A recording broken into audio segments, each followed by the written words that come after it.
We're back here doing the car thing because it's just how it has to happen some days, and I kind of like it. It's comfortable, it's climate controlled, and there's no dog or any distractions around happening. And there's a lot of stuff to talk about. There was a big to-do about the Zilker Zephyr train. So this is the green train that goes through Zilker Park. I remember when I was growing up here, it was actually a different train. It looked like a shrunken Amtrak train. And then the green Zilker Zephyr came.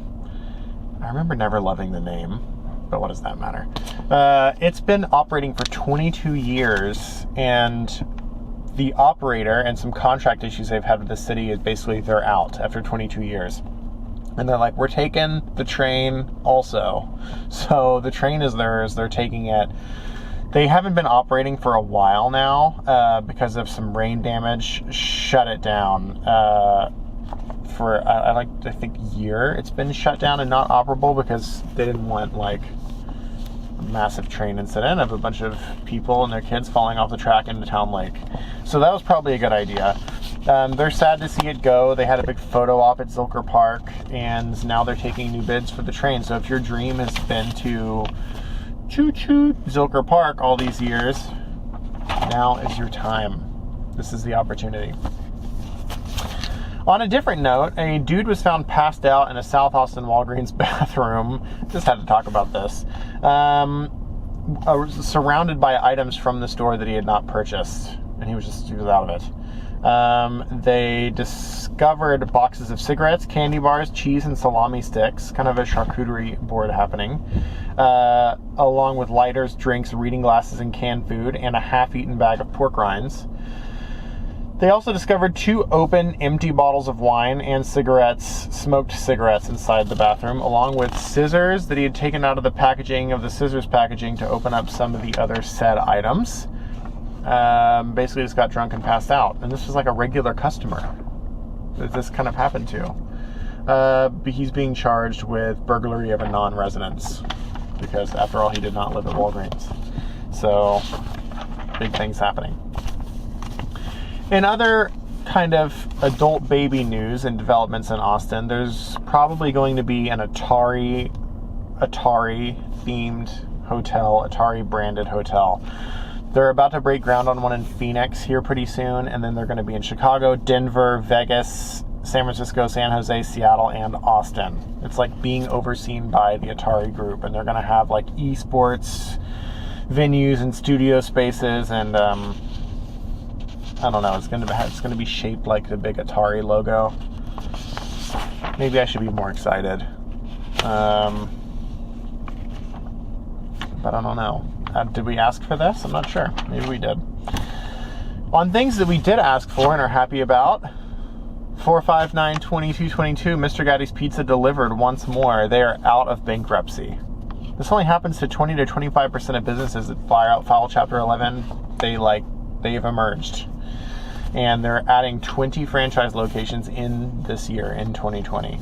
So they have dozens of qualified applicants in the pipeline. That's a quote from the head of franchise sales and VP of marketing, Travis Smith. Things are going well, and I mean, they're thrilled. We're all thrilled. Gadditown apparently still exists. My niece was going to a party at Gadditown, and that was like where bougie kids had birthday parties when I was growing up here. It was like Gadditown. And my parents always thought the games were overpriced or something to play. I don't know, we were a Chuck E. Cheese family ourselves. What are you going to do? The long-awaited St. Elmo Public Market is going to be opening this year. So this is like what people are saying is the new kind of Pike Place Market. I'm hoping Rainy Street kind of turns into a Pike Place Market kind of vibe and gets all the current people out of there. Makes it a little bit more mature, but, in time. The St. Elmo Market is south of Ben White, around Industrial and Congress. It's going to be open by the end of this year. There's some cool stuff going in, like Greater Goods Coffee is going to be there, Lick Ice Cream is going to be there, a pizza place, a bunch of stuff. It's going to be a mixed-use, 40,000 square foot market space, and it's out of an old school bus manufacturing facility from the 50s. So that's pretty cool. It's a 12.5-acre site. They're north of this campus, but still in the development is a 385-unit apartment complex. And they're going to have event spaces and all this stuff. So that's big doings. Also in South Austin, Quack's Bakery, known for their cakes and super dense and delicious bran muffins. I track a good bran muffin. It's a hearty muffin. I like it. Not many people like it, but I also Raisin Bran is my favorite cereal, so go figure. Anyways, they've opened up their Captain Quackenbush Coffee House. I don't agree with the name personally, but no one asked me. It's going to be at 5326 Manchac, which is now Minchaca, because they changed the spelling of that. They're going to have cookies and cakes and coffee. Eventually, they're going to have beer, wine, and non-alcoholic cocktails. And they're open from 7 a.m. to 7 p.m.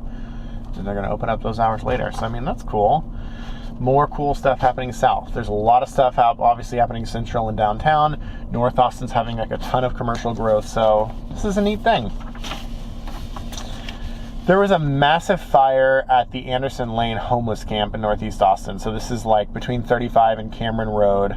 On the eastbound frontage road of Anderson Lane. There's no injuries, but basically the fire department's pretty upset because it's risky for them to dig through this. Apparently there's hundreds of needles and dangerous debris that they have to go through. It just kind of highlights it's a big issue in Austin right now.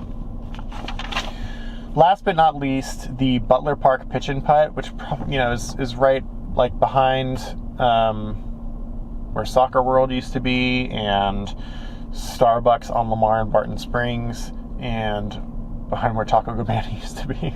Sorry, these are terrible references. But they're going under new management. They were managed by the same people for 70 years. There was a big to-do because they missed one signature on their reapplication, and they didn't get the application, but now it's going to be done by Pecan Grove and the New Waterloo Group, which owns Sway and La Condesa and all that stuff. So that could be really interesting. They have a lot of plans to do different things. They own a lot of boutique hotels. And, we'll see. It's definitely going to be hopefully better food. I don't know. Because right now I think you can just get like Fritos there. But it's I've been going there since I was a baby. In fact, I think when my mom was pregnant with me, they were there with my sisters, and I think my sister Julie hit a golf ball and it hit my mom's stomach, which could explain, who I am today. But that's all I got. The next vlog is going to be coming soon, and it's going to be from Mexico City for the big art fair. So I'm excited. There's going to be some amazing properties in Mexico City. So talk soon.